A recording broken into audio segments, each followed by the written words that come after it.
Pai querido que estás nos céus, estamos aqui como filhos teus, em busca da bênção do nosso Pai. Somos carentes, somos imperfeitos, somos frágeis. Nós precisamos da tua bênção, do teu perdão e do teu poder. Em nome de Jesus suplicamos. Senhor, derrame sobre nós agora o Espírito Santo. Senhor, nos fale ao coração através da tua palavra. Que fale o Espírito Santo e não o homem. E que o Senhor nos reavive, que o Senhor nos santifique. Pois é em nome de Jesus que pedimos e agradecemos. Amém, Senhor. O sermão de hoje é o primeiro que eu vou fazer nesses 37 anos de ministério. Fuja das dívidas. Por que só agora um sermão? Fuja das dívidas. Porque é necessário. É urgente o assunto do dinheiro. Como administramos o dinheiro? O que fazemos com o dinheiro que Deus coloca na nossa mão? Martinho Lutero disse: 3 conversões são necessárias. A conversão do coração, a conversão da mente e da carteira. 3 conversões são necessárias. A do coração, a da mente e da carteira. Era um dia de batismo na igreja. O pastor estava dentro do tanque batismal, batizando as pessoas, quando ele viu um irmão entrando no tanque e percebeu que ele estava com a carteira no bolso. E ele disse: irmão, tire a carteira, porque senão vai molhar tudo. Ele disse: não, pastor, eu quero que a minha carteira também seja batizada, porque senão eu vou ter problemas com o dízimo e com as ofertas. Queridos, ouvi falar de um casal. Os dois eram psicólogos, ele e ela. E este casal de psicólogos costumavam abertamente falar com os filhos de toda espécie de assuntos. Falavam abertamente sobre sexo, falavam abertamente sobre todos os assuntos difíceis da vida. Mas quando eles queriam falar de dinheiro, eles entravam no quarto, fechavam as portas e ficavam sozinhos. Por quê? Esta privacidade ao falar sobre dinheiro. Jesus nunca teve privacidade ao falar sobre dinheiro. A Bíblia mostra que Jesus falava abertamente de dinheiro e com muita frequência. Jesus falou, talvez, em dinheiro mais do que em qualquer outro assunto. Basta você observar os evangelhos. Por exemplo, lá em Mateus capítulo 25. Mateus capítulo 25, versos 14 a 30. Jesus falou do rico proprietário que distribuiu dinheiro na mão dos seus empregados, dando para um 5 dinheiro, para outro 2 e para outro 1. E que no final pediu contas de cada um para saber como tinham administrado aquele dinheiro. Jesus também falou em Lucas capítulo 10. Lucas capítulo 10, versos 30 a 37. Falou do bom samaritano.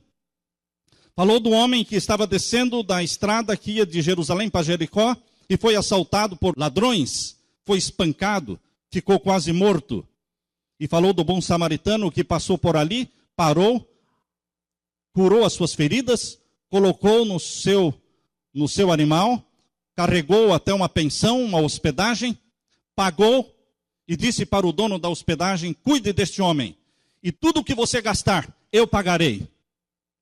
Uma boa maneira de gastar o dinheiro. Lucas capítulo 10, versos 30 a 37. Jesus também falou de um empresário que saiu de manhã contratando operários. Depois saiu ao meio-dia. E depois saiu bem à tardezinha. Quase no anoitecer, saiu contratando operários para trabalharem na sua empresa. E decidiu pagar para eles o salário justo de um dia. E no final do acerto de contas, decidiu pagar o mesmo salário para os que trabalharam o dia todo, bem como para aqueles que trabalharam meio-dia ou só 1 hora durante o dia. Jesus também falou da necessidade de pagarmos impostos, darmos a Deus o que é de Deus e a César o que é de César. Mateus capítulo 22, versos 17 a 21. Jesus falou também de um encontro com aquele jovem rico, jovem que tinha muito dinheiro, sincero de coração, e que disse para Jesus: eu tenho guardado todos os mandamentos desde a minha mocidade. E Jesus disse: sim, você tem guardado todos os mandamentos? E o jovem perguntou: que farei para herdar a vida eterna? Jesus disse: vai, vende tudo que tens, dá aos pobres e segue-me. E ele saiu triste, porque ele tinha muitos bens, e ele amava os seus bens. Isto está em Mateus capítulo 19, versos 16 a 22. Jesus falou também de um homem rico chamado Zaqueu, rico e desonesto, trapaceiro, mas que quando Jesus entrou na vida dele, na casa dele, Jesus disse: hoje veio salvação para esta casa. E Zaqueu, sem ser exigido, sem ser mandado, voluntariamente ele disse: Senhor, a metade dos meus bens eu vou dar para os pobres, e daqueles de quem eu roubei, eu devolverei 4 vezes mais. Isso está em Lucas capítulo 19, versos 1 até o verso 10. Por que, queridos, por que Jesus dedicou tanto tempo falando de dinheiro?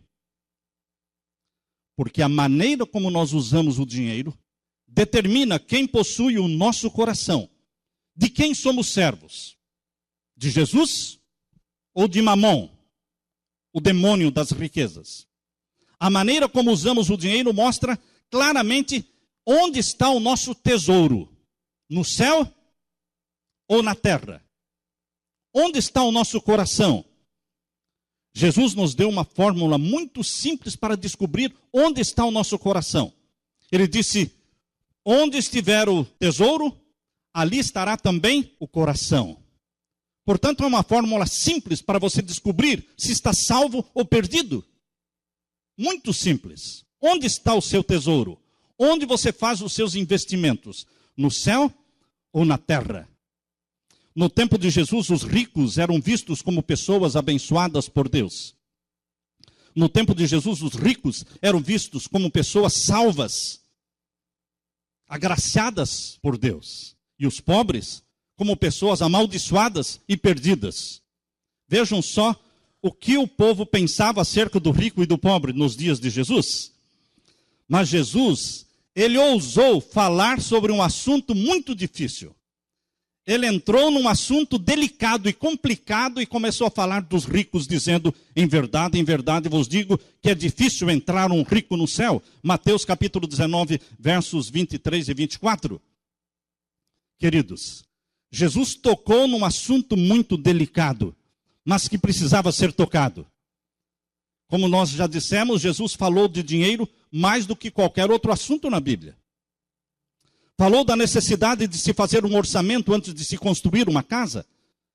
Jesus disse: qual é aquela pessoa que antes de construir um prédio, uma casa, não se assenta e não faz um orçamento antes de construir, para que chegando na metade da construção não tenha que parar e as pessoas venham escarnecer dele? Lucas capítulo 14, versos 28 ao verso 30. Jesus contou uma outra parábola, chamada a parábola do mordomo desonesto, que devia uma fortuna para o seu senhor. Não tinha como pagar, era muito grande a dívida. Mas ele suplicou ajoelhado, suplicou misericórdia, e o seu senhor o perdoou. Perdoou toda a dívida. E agora este homem perdoado saiu andando pelas ruas e encontrou um outro homem, que devia para ele somente 100 reais. E agarrou pelo pescoço, dizendo: você me pague esta dívida, ou eu o coloco na cadeia. Mateus capítulo 18, versos 23 a 35.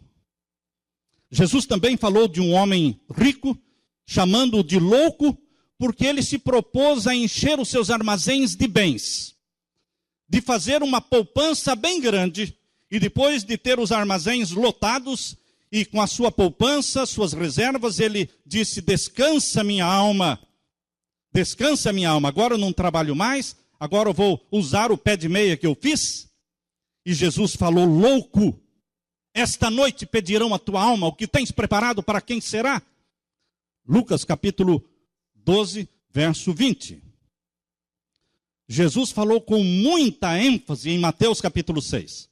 Abra sua Bíblia lá em Mateus capítulo 6. Jesus dedicou ali vários versos do capítulo 6 para falar do dinheiro, dos bens materiais, do estresse, dessa angústia, dessa ansiedade em ganhar dinheiro, em comprar coisas, em comprar comida, em comprar vestimenta, em saber o que vai ser do dia de amanhã.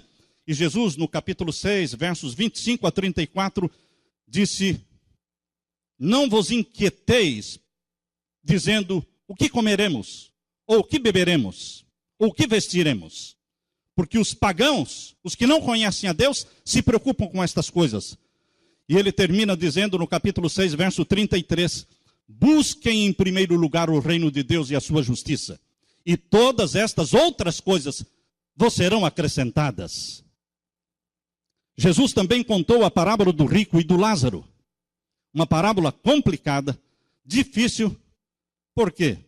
Jesus mostrou o rico esbanjando o dinheiro, comendo do bom e do melhor, enchendo a pança, enquanto que o pobre, Lázaro, comia das migalhas que caíam da sua mesa. Queridos, por que Jesus gastou tanto tempo para falar do dinheiro? Porque a maneira como você usa o dinheiro, a maneira como você administra o dinheiro, mostra onde está o seu coração.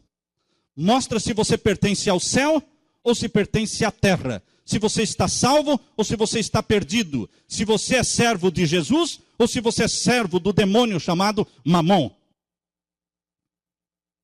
Uma vez Jesus se colocou em pé ao lado do gasofilácio, o lugar onde eles colocavam as ofertas, e ficou observando as pessoas que vinham pelo corredor do templo e depositavam suas ofertas. Ele viu homens ricos vindo com suas moedas e deixavam aquelas moedas caírem dentro do gasofilácio, fazendo barulho para que todos vissem que eles estavam dando muita oferta.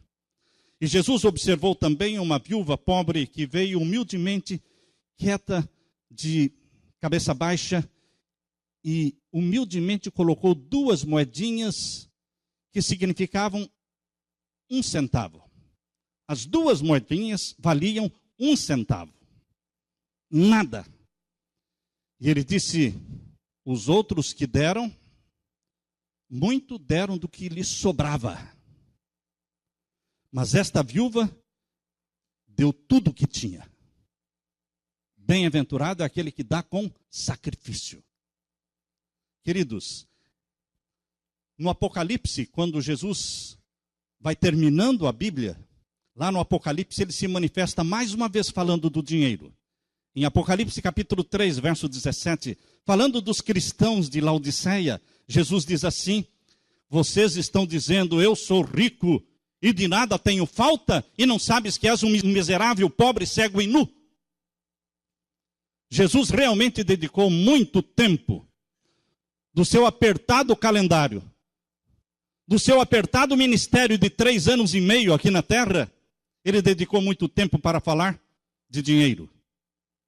Em Lucas capítulo 6, verso 24, Jesus diz, ai de vós os ricos, porque já tendes a vossa recompensa. Em Lucas capítulo 16, verso 13, Jesus diz, não podeis servir a Deus e as riquezas, a Mamon. E em Mateus 19, 24, Jesus falou, é mais fácil passar um camelo pelo fundo de uma agulha do que entrar um rico no reino de Deus. E em Lucas capítulo 12, verso 15, Jesus falou, tende cuidado e guardai-vos de toda e qualquer avareza. Se protejam da avareza, Jesus está falando. E em Lucas capítulo 12, verso 33, Jesus diz, vendei os vossos bens e dai esmolas. E as pessoas dizem, eu, hein? Suo tanto, dou sangue para ganhar o dinheiro e vou dar esmolas aí, vou distribuir? Não. Mas Jesus continua dizendo hoje, neste ano 2012, para você, meu irmão, e para mim, vendam os vossos bens e deem esmolas. Lucas capítulo 12, verso 33. Lucas capítulo 6, verso 30 diz assim, dê a todo aquele que te pedir. Eu, hein? Vou dar a todo mundo que me pede? Jesus está dizendo, dê a todo aquele que te pedir. E se alguém quiser levar o que é teu, não brigue com ele, deixe que leve. Porque muitas pessoas morrem porque reagem, não querem dar a carteira, não querem dar o carro. Morrem por causa do dinheiro, mas o dinheiro Deus pode dar outro. Por isso Jesus está dizendo, dê àquele que te pede, e se alguém quiser levar o que é teu, não entres em contenda, em briga.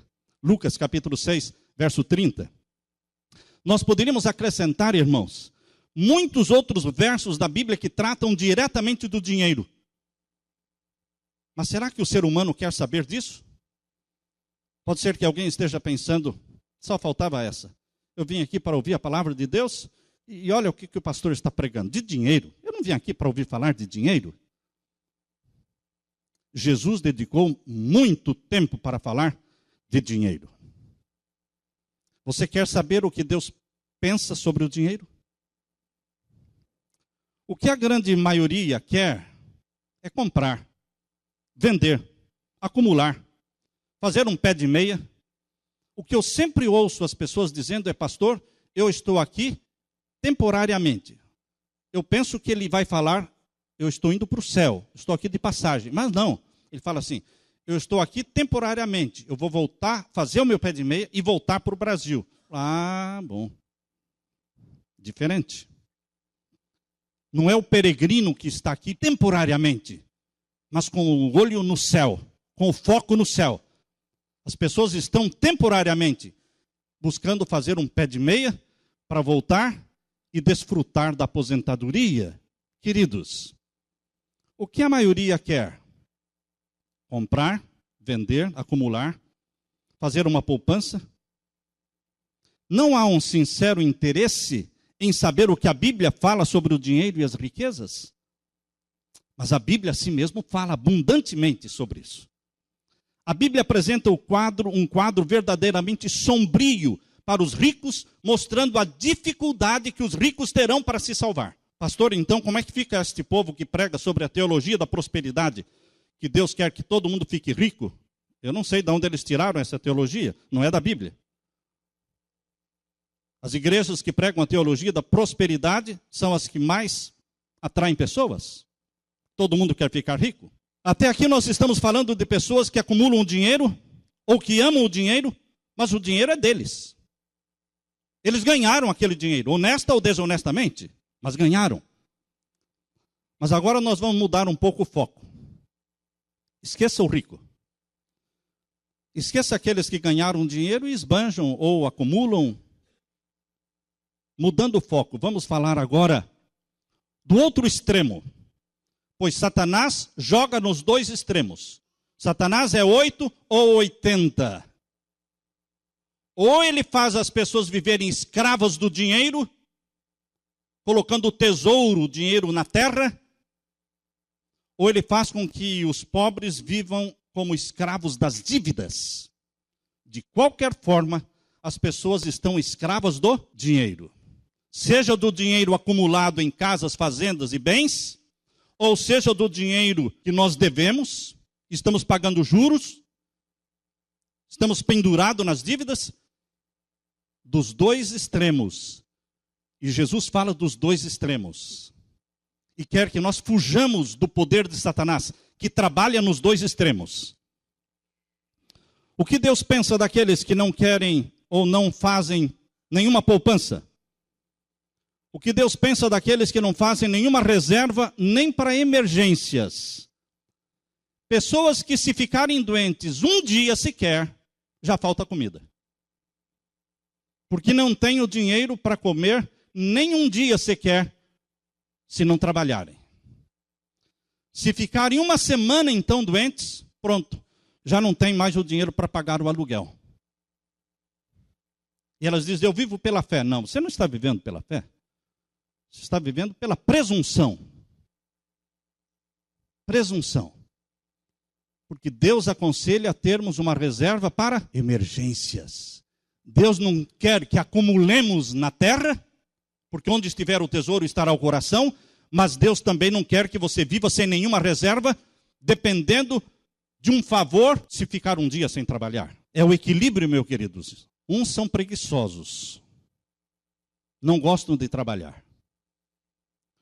Outros são desorganizados na finança. De uma forma ou de outra, Satanás nos coloca debaixo do poder dele. Muitos atrasam os pagamentos e estão sempre pagando juros e multas. E a dívida se multiplica, porque vive só para pagar. Multas chegam no momento em que nem as multas conseguem pagar. Aí então, estoura. Gastam e esbanjam o dinheiro que não é seu. O rico, pelo menos, gasta e esbanja o dinheiro que é dele. Não, mas ele ganhou desonestamente. Não importa, mas de qualquer forma é dele. E Deus o condena por isso. Mas e o pobre que gasta o dinheiro que nem é seu, empresta o dinheiro, e o lugar mais fácil de emprestar dinheiro não é no banco, não, é na igreja. Porque banco cobra juro e os irmãos da igreja não cobram juro. O banco processa se você não pagar, e o irmão da igreja não processa você se você não pagar. O melhor lugar para você comprar um carro e não pagar o carro é dentro da igreja. Porque o banco, se ele empresta um dinheiro para você comprar um carro e não paga, ele toma o carro. Agora, dentro da igreja, o irmão fica com dó de tomar o carro seu e não toma. Estou falando alguma mentira aqui, irmãos? Então não me olhem assustados, por favor, porque nós estamos falando o que acontece no dia a dia, no meio do povo de Deus. E Deus quer salvar o seu povo, porque nós não vamos para o céu endividados. Nós não vamos para o céu como caloteiros, não. Não podemos viver pendurados no cheque especial. Isso é no Brasil, pastor. É. Mas aqui também tem cheque pré-datado. Se é cheque pré-datado é porque você não pode pagar. Então não compre. Então não invista. Não vá nesta direção, porque se é o pré-datado é porque você já não tem o quê? O dinheiro para pagar. E eu tenho que me abster de gastar aquilo que eu não tenho, aquilo que eu ainda vou ganhar no futuro, afundados nos cartões de créditos. Quando a gente chega neste país, aconteceu comigo, eu queria tirar cartão de crédito, conseguir alguns e não conseguia. Difícil? Falei, que coisa, difícil tirar. E vai, e tenta não conseguir, até que eu consegui. Meu primeiro cartão de crédito, meu segundo, meu terceiro. Estava feliz. Duas alegrias. Uma quando você consegue, e outra quando você consegue cortar e picotear. Duas alegrias.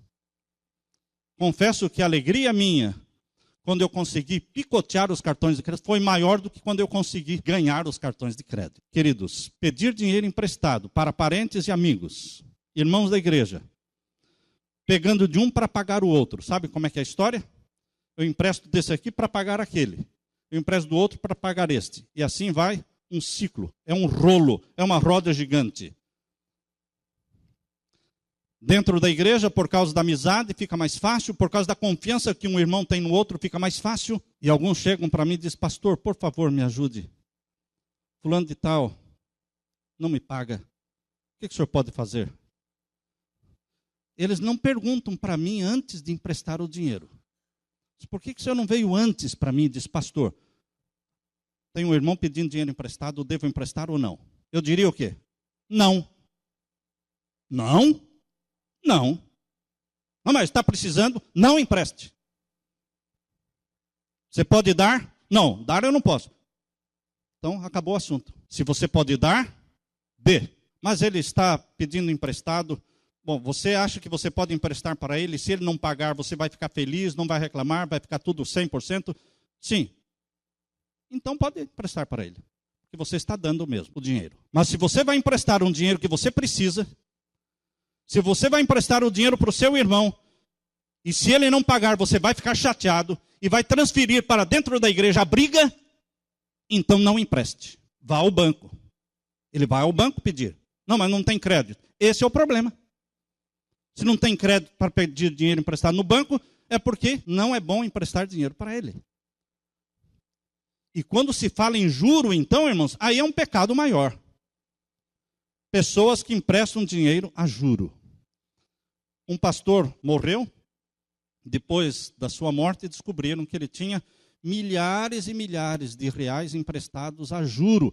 Pastor emprestando dinheiro a juro para os irmãos. Sumiu a caderneta, nem a esposa recebeu, e os devedores falaram, ainda bem que o homem morreu, né? Queridos, não podemos emprestar dinheiro a juro. E se você emprestar o dinheiro para um irmão, não entre na casa dele para pegar.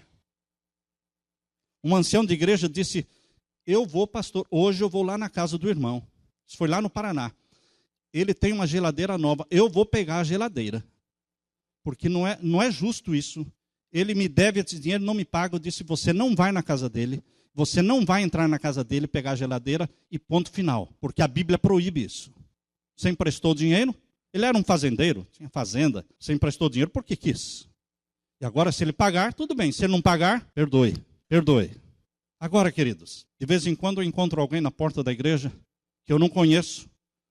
Diz, o senhor é o pastor da igreja? Sim. Eu já coço a cabeça, né, irmãos? Porque quando eu chego à porta da igreja e tem uma pessoa já lá parada, esperando, e diz, o senhor é o pastor da igreja? Eu digo, o que vem aí? Qual é a bomba? Sim, eu sou pastor. O senhor conhece o fulano de tal? Sim, ele é membro da minha igreja. Pois é, pastor, ele me deve tantos dólares. Eu já insisti tanto, ele não quer me pagar, nem atende mais os meus telefonemas. Quando eu tenho dinheiro, irmãos, eu digo, irmão, está aqui. Ó. Quanto que é? 200? Toma aí. Mas leva o DVD do Luiz Gonçalves com você para você assistir, tá? E perdoa esse irmão. E aí eu liguei para o irmão, não é? Dizendo, falaram comigo. E eu paguei o irmão. O seu credor, eu paguei. Perdi o dinheiro e perdi o irmão, porque esse irmão nunca mais pisou na igreja. Interessante, irmãos. Você perde o dinheiro e perde o irmão, porque o irmão não vem mais à igreja. Em vez do irmão chegar e falar, pastor, muito obrigado, me perdoe, tal, me ajude, ore por mim, tal. Não, nem veio. Tentei ligar para ele dezenas de vezes, não consegui. Foi embora para o Brasil, até hoje não tenho notícia. Queridos, como Satanás domina as pessoas através do dinheiro acumulado ou do dinheiro que se deve. Dos dois lados, dos dois extremos, Satanás chuta com os dois pés. Ele é 8 ou 80. Um dia eu li no para-choque de um caminhão este pensamento lá no Brasil. O lema do caloteiro, o dever acima de tudo. Gostaram? Há milhões de cristãos que são tidos como bons cristãos e assíduos aos cultos, mas são caloteiros. Pastor, não tem outra palavra mais suave? Não. Se eu pego o dinheiro e não pago e não dou satisfação, como é que se chama isso? Caloteiro. Escravos do dinheiro emprestado, do dinheiro a juros, dos empréstimos bancários, dos empréstimos pessoais, devem para Deus e para o mundo. Cristãos endividados, cristãos que vivem de dinheiro emprestado, que pedem emprestado e não pagam, mas continuam gastando, não conseguem parar de gastar, não sabem viver com o pouco que ganham. Seria este um mal menor do que o rico que acumula e que acumula e que acumula? Não. O mal é o mesmo, o pecado é o mesmo, o senhor deles é o mesmo, Mamon. Percebem a estratégia de Satanás para escravizar os que têm dinheiro e os que não têm? Considerando que todo mundo já sabe claramente o que Deus fala e pensa sobre o rico, vamos pensar agora um pouquinho sobre os que têm dívidas. E eu posso falar com autoridade nisso, porque eu já estive muito endividado. Eu não condeno você que está endividado, porque eu já estive endividado. E eu sei que a armadilha de Satanás é muito sutil. Vai de pouco em pouco. E quando você chega no ponto de ter que ficar pagando o juro do cartão, você paga 20 de juro no cartão, o mínimo, não é? Sabe quando é o mínimo? Paga $68 é o pagamento mínimo. Sabe de quanto é a dívida? $5.000. Quando o pagamento mínimo é 120, é porque você deve quase $10.000, por aí. E assim vai. E você começa a pagar só o mínimo e o mínimo. Sabe quando você vai sair dessa dívida? Nunca. Satanás colocou o laço no seu pescoço e o leva para onde ele quer. E você vive uma vida infeliz, uma vida vergonhosa, porque você não levanta a cabeça. Queridos, chegou num momento da minha vida que eu estava pagando só o mínimo, mas eu pedi perdão para Deus. Qual é a solução? Pedir perdão para Deus. E Deus perdoa, pastor? Perdoa. E fica tudo ok? Não. A boa notícia para você é que Deus perdoa. E a segunda notícia, que não é tão boa, mas que tem que ser dada, é que você tem que pagar. Deus perdoa o pecado de você ter feito a dívida. Porque isso é pecado. Porque a Bíblia diz, não deveis coisa alguma a ninguém, a não ser o amor. Então é pecado fazer dívida. Dívida que esteja acima do seu orçamento. Mas, queridos, Deus perdoa. Mas Deus quer que você pague. E limpe o nome de Jesus. Porque o nome do cristão é o nome de Jesus. João Wesley fala de um homem que ele considerava muito avarento, munheca, na igreja. João Wesley, o pastor João Wesley, tinha uma raiva daquele irmão. Pastor não pode ter raiva de membro. Mas João Wesley disse, não tinha como, eu acabei ficando com raiva dele. Porque ele era muito avarento. Passavam as sacolas na hora da oferta, sabe o que ele dava? Dava mixaria, esmolinhas, uma coisa assim, e eu sabia que ele era uma pessoa de posse, eu sabia que ele era uma pessoa bem-sucedida. E um dia João Wesley disse, eu não me aguentei. Eu fui falar com esse irmão e falei, o senhor não tem vergonha de estar dando esmolinhas para a igreja? Sabe o que o irmão respondeu? Pastor Wesley, eu conheço um homem que no começo da semana vai à feira e compra lá uns 2 quilos de nabos. Sabe o que é nabo? Compra uns 2 quilos de nabo e vai para casa e passa a semana inteira comendo nabo com água. Só. Nem pão come. Está vivendo à base de nabo e água. E é membro da sua igreja. Quem é esse homem? Sou eu. Não, irmão. Calma lá. Você não. Pastor, eu antes de ser membro da sua igreja, eu era um caloteiro. Eu devia para todo mundo. Era bem de vida, tinha posses, tinha coisas, bastante bens, mas eu devia muito. E quando eu aceitei a Jesus, eu entendi que é uma vergonha para Jesus ter um cristão endividado. Então eu estou vivendo à base de nabo, a semana toda, para pagar todo mundo que eu devo. E João Wesley baixou a cabeça e disse, vejam, irmãos, era esse o irmão que eu considerava o quê? Avarento. Você não pode ser justo com quem você não conhece. Porque nós vamos viver à base de pão e água, irmãos, até pagarmos tudo o que nós devemos. E vamos parar de gastar. Vamos picotear os cartões. Foi isso que eu fiz. Peguei a tesoura e fui picoteando os cartões. E decidi comprar só dinheiro. Tem dinheiro? Compra. Não tem? Não compra. Ou então usa o cartão de débito, que é a mesma coisa. Cartão de débito é pagar em dinheiro. Tem que ter o dinheiro no banco para cobrir aquele débito. Mas gastar dinheiro para tirar férias, viajar pela Europa, fazer cruzeiros, comprar um carro novo, sem ter com o que pagar, e depois pedir a misericórdia e ajuda de Jesus para sair dos débitos, será que Deus atende esta oração? Atende. Se você tirou férias, se você gastou dinheiro, esbanjou dinheiro, e chega para Jesus e pede perdão, ele atende essa oração? Atende, ele perdoa. E ele ajuda você a pagar tudo o que você deve. Ele não deixa você na mão, meu irmão. Nós somos miseráveis, irmãos. Mas Deus é misericordioso. Nós somos pecadores, mas Deus é graça. Deus nos perdoa. E Deus nos atende, nos ajuda a pagar as dívidas. Ajoelhe-se você, meu irmão, com a sua esposa, ajoelhe-se em casa e faça esta oração. Querido Deus, nós estamos ajoelhados na tua presença, primeiramente para pedir perdão pelo nosso pecado. Nós reconhecemos que pecamos contra o Senhor, gastando dinheiro que não tínhamos para gastar, comprando o que não podíamos comprar, aquele carro, Senhor, aquela viagem, aquela roupa, aquele sapato, aqueles móveis. Nós agimos loucamente, Senhor, perdoa-nos pelo sangue de Jesus e, por favor, ajude-nos a pagar tudo o que devemos. Esta oração, Jesus ouve. Ensina-me, Senhor, a fazer economias, a fazer planos para pagar as dívidas. Ajuda-me, Senhor, a cortar e picotear os meus cartões de crédito, para não sermos tentados a usá-los novamente. Ajuda-me, Senhor, a te colocar em primeiro lugar na minha vida, e tirando o dízimo e as ofertas como primícias das minhas rendas.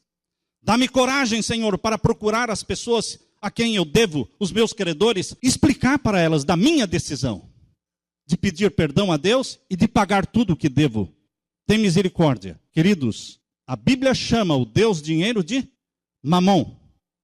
Mateus capítulo 6, verso 24. Mamon é um demônio que escraviza as pessoas. O dinheiro, portanto, não é uma coisa. O dinheiro não é uma coisa. O dinheiro é uma potestade espiritual. Quando você olha as notas de dólares, quando você olha para os dinheiros, lembre-se, dinheiro não é uma coisa. Dinheiro não é um objeto. Dinheiro é uma potestade espiritual que domina o mundo, chamado Mamon. Por isso, Paulo diz lá na primeira carta de Timóteo, capítulo 6, verso 10, porque o amor do dinheiro é a raiz de todos os males. E nesse amor ao dinheiro, muitos dos nossos irmãos naufragaram. O Deus Mamon, o dinheiro, não está disposto a repousar satisfeito no seu lugar apropriado com as outras coisas que consideramos importantes. Não, o Deus Mamon precisa ter supremacia na sua vida. E ele não se dá por satisfeito enquanto você não fica ajoelhado aos pés dele. Satanás usa o dinheiro e as dívidas para dominar as pessoas. O Deus Mamon empurra todas as outras coisas para fora para poder reinar supremo na sua vida. É algo tremendamente instrutivo ficar de lado e observar a correria louca do povo em busca do dinheiro. Todo mundo corre pelo dinheiro. Não só os pobres. Os ricos são os que mais correm pelo dinheiro. Por trás do dinheiro estão as potestades das trevas invisíveis, os demônios que exigem uma adoração constante. O amante do dinheiro fará qualquer coisa por ele. Qualquer coisa. Estou cansado de ouvir história de pessoas que mandavam dinheiro para o Brasil, para o irmão, outros para o pai, para comprar uma propriedade, uma fazenda, comprando vacas. E quando chegou lá, não tinha nem fazenda e nem vaca. E a pessoa diz, pastor, mas eu mandei para o meu pai o dinheiro. Em quem eu posso confiar? Ninguém. Você só pode confiar em Jesus. Porque por dinheiro, amor ao dinheiro, a pessoa faz qualquer coisa. Quando nós entendemos, irmãos, o lado demoníaco do dinheiro, nós começamos a entender por que Jesus foi tão duro nas críticas feitas contra o dinheiro. E a tendência é pensarmos que a crítica de Jesus se aplica somente aos ricos. Não, se aplica também aos pobres endividados. Eu quero ler para vocês hoje o que Deus tem para você. Jesus diz em Lucas capítulo 4. Lucas capítulo 4, verso 18 e 19. Jesus diz, o Espírito do Senhor é sobre mim. Abra sua Bíblia, Lucas capítulo 4, verso 18 e 19. O Espírito do Senhor é sobre mim, pois que me ungiu para evangelizar os pobres. Enviou-me para curar os quebrantados de coração. Enviou-me para pregoar liberdade aos cativos e dar vista aos cegos. Para pôr em liberdade os oprimidos e anunciar o ano aceitável do Senhor. Jesus está aqui, hoje, para libertar os cativos de Satanás. Para dar liberdade aos oprimidos. Oprimidos por qualquer vício. O vício da dívida, qualquer vício. Nós lemos um verso bem parecido com esse em Atos capítulo 10, verso 38. Atos 10, 38. Como Deus ungiu a Jesus de Nazaré com o Espírito Santo e com virtude, o qual andou fazendo bem e curando todos os oprimidos do diabo. Oprimidos do diabo. Satanás oprime, Satanás escraviza. Eu estou lhes afirmando que Jesus liberta, porque eu experimentei esta libertação. Deus me libertou das dívidas. E meus queridos, Ele me ajudou a pagar as dívidas. Um cristão cheio de dívida representa mal o nome de Jesus. E um pastor cheio de dívida, então? Eu tenho ouvido falar de cristãos que compram tudo no cartão de crédito e vão embora para o Brasil. Vão com um container cheio de imóveis para o Brasil. E deixam a dívida aqui nos Estados Unidos.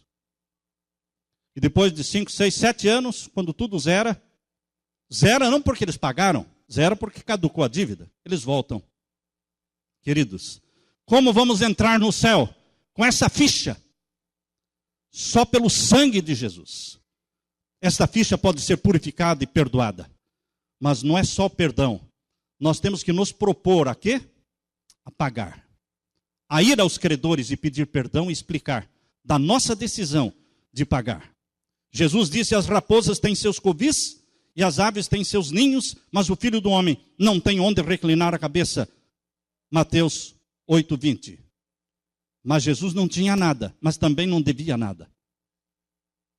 Mas ele ajudava as pessoas.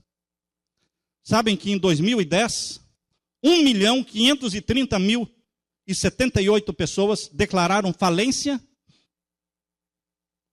Pessoas chegam para mim e perguntam, é uma boa ideia, pastor, eu declarar falência? Quê? Você deve para a pessoa, de repente você chega e fala, sorry, não posso pagar.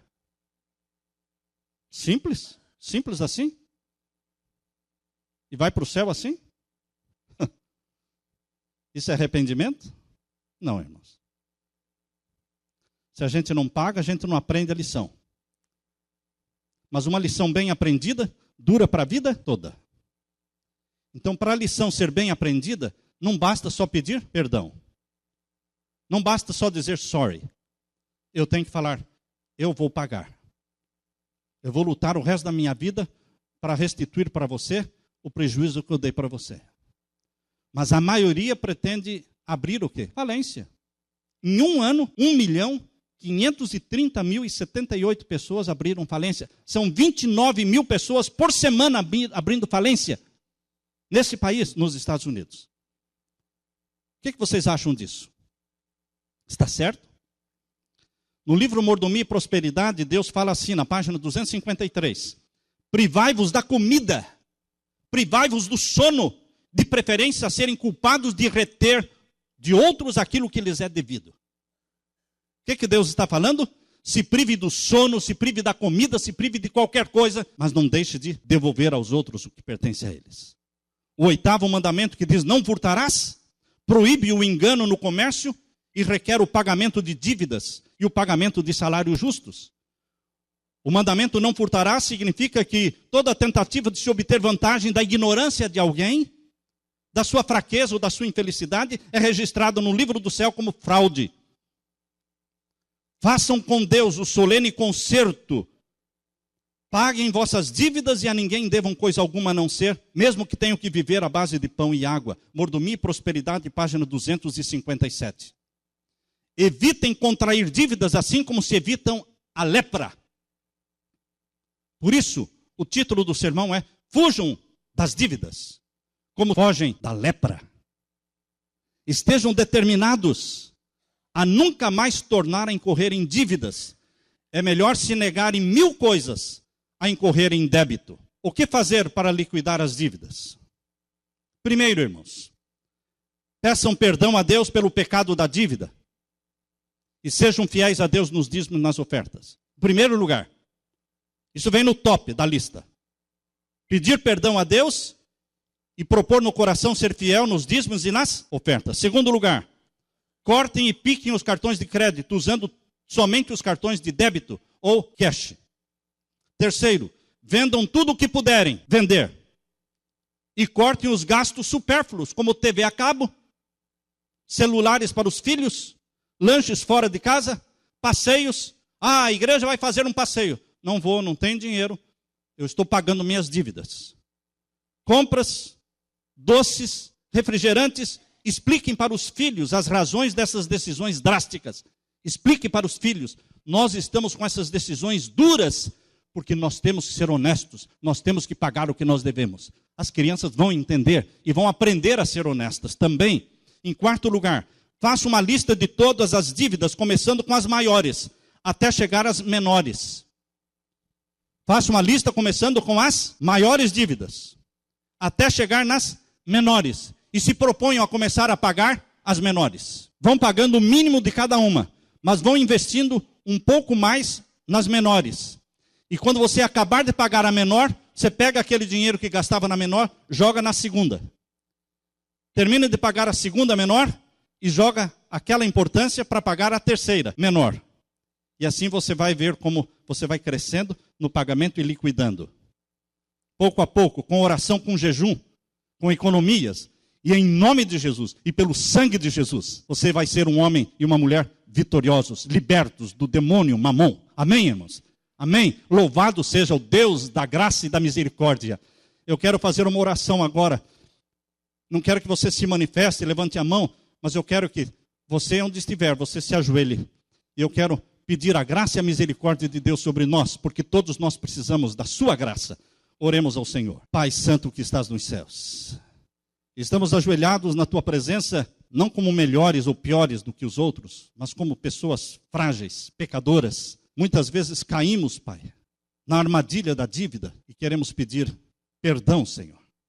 Em nome de Jesus, pelo sangue de Jesus, perdoa-nos. Em nome de Jesus, derrama sobre nós o Espírito Santo e ajuda-nos a pagar tudo o que devemos, para todos, Pai, limpando o nome de Jesus. mesmo que tenhamos que viver à base de pão e água, mas que honremos o nome de Jesus. Derrama o Espírito Santo sobre os teus filhos, sobre a tua igreja. Prepara a tua igreja para o encontro com Jesus. Volte logo, querido Jesus, pois é em teu nome que pedimos e agradecemos. Amém, Senhor. Amém, Senhor.